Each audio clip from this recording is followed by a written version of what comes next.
Faith. Faith is the subtle chain that binds us to the infinite, the voice of a deep life within that will remain until we crowd it thence.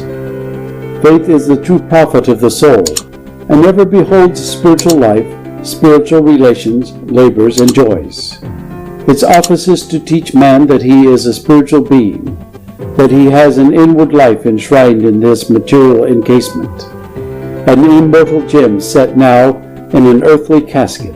It assures man that he lives not for this life alone, but for another superior to this, more glorious and real. It teaches that God is a spirit, and seeks to worship him as such. It dignifies humanity with immortality.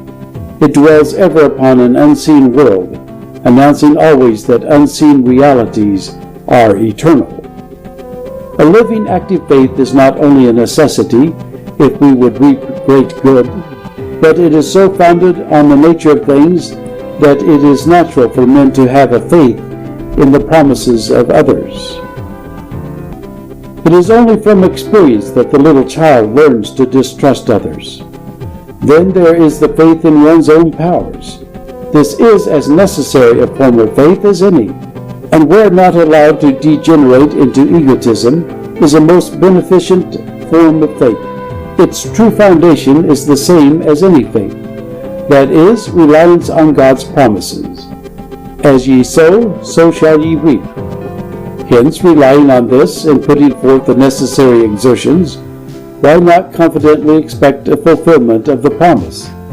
This is the germ of all true self-confidence. A true faith we can somehow reach all through life, and it will bring to the soul a rich meed of consolation, even in the shades of life.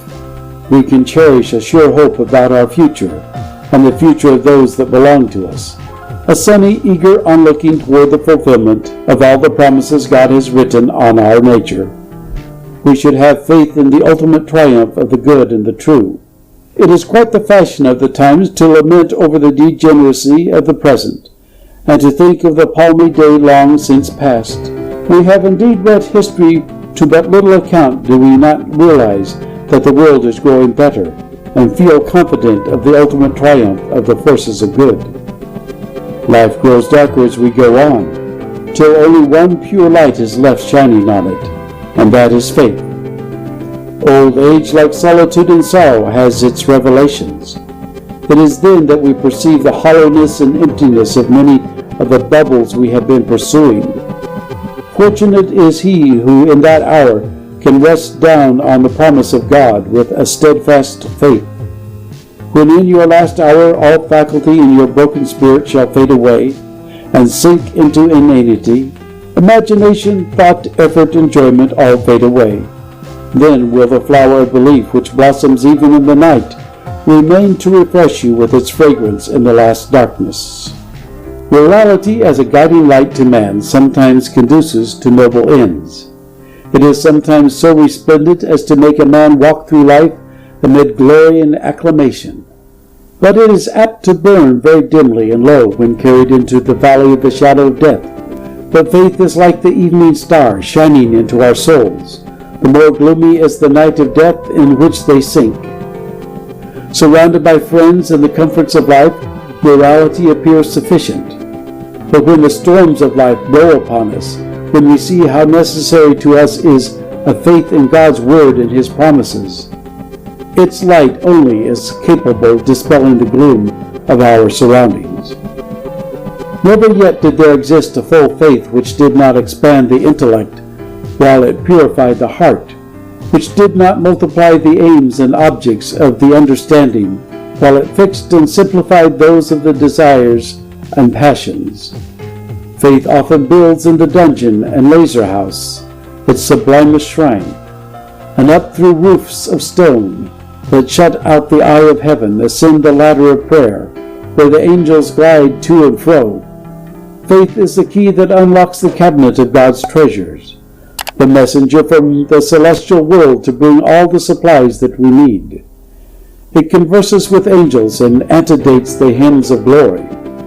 To every man this grace is certain, that there are glories for him if he walks by faith and perseveres in duty. Faith is a homely private capital, as there are public savings banks and poor funds out of which in times of need we can relieve the necessities of individuals, so here the faithful take their coin in peace. A Christian builds his fortitude on a better foundation than Stoicism. He is pleased with everything that happens, because he knows it could not have happened unless it first pleased God, and that which pleases him must be the best. He is assured that no new thing can befall him, and that he is in the hands of the Father, who will prove him with no affliction that resignation cannot conquer or that death cannot cure. In the darkest night faith sees a star. In the times of greatest need finds a helping hand, and in the times of sorest trouble hears a sympathizing voice. Judge not a man by his outward manifestation of faith. For some there are who trembling reach out, shaking hands to the guidance of faith. Others who stoutly venture in the dark their human confidence, the leader which they mistake for faith. Some whose hope totters upon crutches. Others who stalk into futurity upon stilts. Faith is not an exotic that grows in but one clime. The snows of an eternal winter cannot quench its fire, neither can the glow of a tropical sun destroy its life and freshness. In the palace of the king or the hut of the peasant, in the homes of the rich or the cabins of the poor, it emits its fragrance with equal powers to please. It is as necessary to the learned as to the ignorant, and comforts alike the declining years of the sage and who never knew the value of education. As the flower is before the fruit, so is faith before good works. He who has strong faith will show his faith by his works. If he has faith in himself, he shows it by ambitious plans, resolves, and endeavors. A true faith is necessary to enable us to make the most of life and its possibilities. We need a faith in our fellow men. In all the ordinary business transactions, we must exercise this virtue or accomplish nothing. Did you ever reflect what this world would be were all faith destroyed? Faith and confidence are synonymous terms. What a wilderness would this be were the confidence which exists between husband and wife destroyed? Or did not mutual confidence exist between the members of the same family circle? Home would cease to be home. Family ties would prove to be bonds of straw. Communities could not be held together.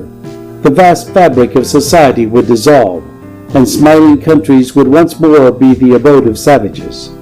Too great a confidence bespeaks a trusting simplicity suited only for childish years, but an utterly incredulous nature, refusing to believe unless supported by the evidence of his own senses, as certainly portrays the selfish, narrow, and bigoted nature as that fields of waving grain are proof positive of fertile soil, the shining sun, and the early and later rain.